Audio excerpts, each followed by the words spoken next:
Here is one thing to look forward for every single MLB team going into the rest of the season. The Arizona Diamondbacks. They're currently in a playoff spot, and they themselves in recent years have shown you that all you need is to get in. When they made the 2022 World Series from the last wildcard spot, they have incredible years from Moreno, Carroll, and Perdomo, who are all 25 or 26. That is a core that will be good for a very long time. The Atlanta Braves. Last year was clearly shown to be a fluke. This has been consistently one of the best organizations in baseball, and they have been one of the best teams in baseball yet again. The craziest part, they've been missing their best player, and Acuna will be coming back later this year. The Athletics. For the Oakland fans who hate John Fisher, which I'm sure is 99.999% of them, you can be very happy to know that the team is having a lot of trouble with the Vegas move in terms of trademarks with the name and the construction of the stadium, so there's a chance it eventually gets delayed, and that'd be a nice little consolation prize. The Baltimore Orioles. The first year of the Alonso signing has gone super well. He continues to be the most available player in all of baseball and has already hit 22 nukes so far this season. Boston Red Sox.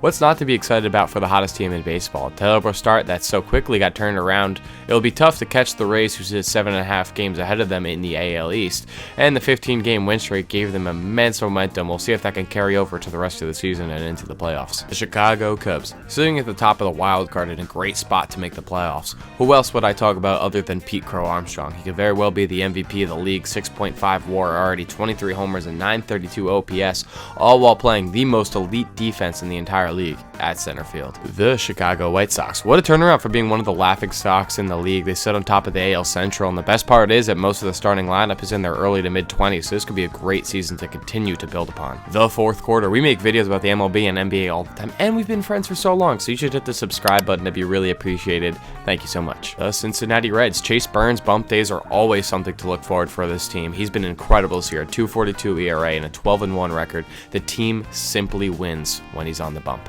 The Cleveland Guardians, sitting in a playoff spot. Brian Rocchio is a great sign for this team, already having the best year of his career at age 25 at shortstop, and he could end up being crucial in a playoff series. We know this is a team that's built for October. The Colorado Rockies. TJ Rumfield has had a great surge for this team. 2.8 WAR in his rookie season in the MLB. A great hitter who is a bright spot for the team playing in the Rockies. The Detroit Tigers. Kevin McGonigle.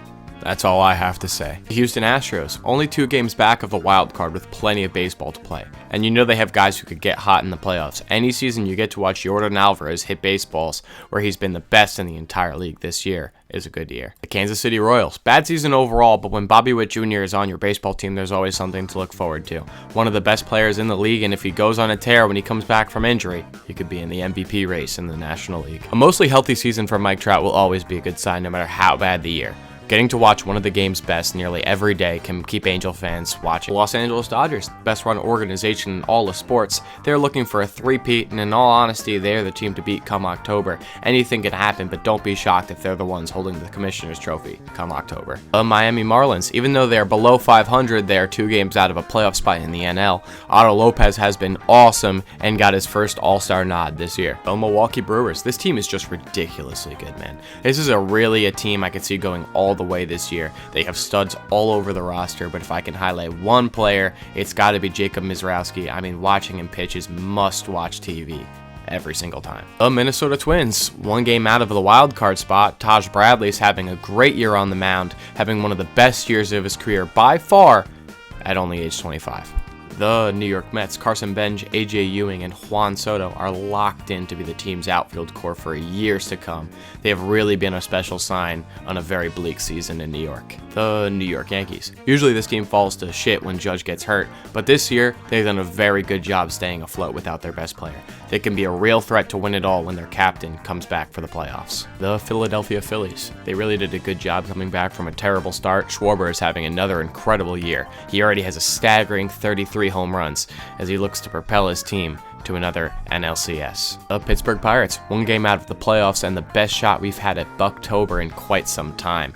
I'm really hoping they can pull through. Personally, Paul Skeens pitching in October would be absolutely incredible if the Pirates can make it back. The San Diego Padres, 2 games out of a playoff spot with a proven roster that can handle October baseball. Mason Miller is continuing to be dominant as a closer, and watching him pitch is just incredible every time. The San Francisco Giants, Luis Arias continues to be one of the best bat-to-ball players ever, batting .327 on this year. One of the best seasons he's had in a minute, playing second base now for the San Francisco Giants. The Seattle Mariners, 2 games back off the playoffs. Cole Young is having an incredible sophomore season, breaking out and can be easily the second baseman of the future for the Mariners, who just found themselves in the ALCS last year, so you know this is a proven playoff team. The St. Louis Cardinals, JJ Wetherholt can easily become the Rookie of the Year. He is incredible, a 4.1 WAR already and 15 homers. He is going to be a great piece for the Cardinals for their future. The Tampa Bay Rays. Being on top of the American League is pretty cool, I guess. It's good to have the best record in the American League. That's always a really good sign for a team. You know, winning more games than you're losing and all that. That's pretty good. But they are huge players for hard work come October. This team is elite, and they just know how to churn out everything out of players. The Texas Rangers. Top of their division and a solid overall team, just doing it by committee with contributions all over the board.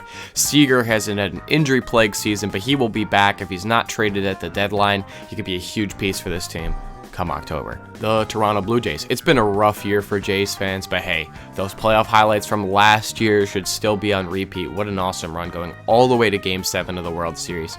Man, I really wish they won, but hey, that was an incredible run last year. And last but not least, the Washington Nationals. The Juan Soto trade was so incredible for this team. Wow. CJ Abrams and James Wood are 2 of the best players in the entire National League. The 3 best hitters were the pieces in the Juan Soto trade. Soto, Abrams, and Woods in the National League. This team is awesome. I ended up going to the ballpark this year. That was pretty cool. But they can definitely make the playoffs, and with their way their offense is, who knows what noise they can make come October. Thank you guys so much for watching this episode of the fourth quarter, where we talked about one bright sign for every team. If you like content like this, make sure to leave a like and subscribe. It lets me know what kind of stuff to make that you actually like, so that'd be very appreciated. Thank you.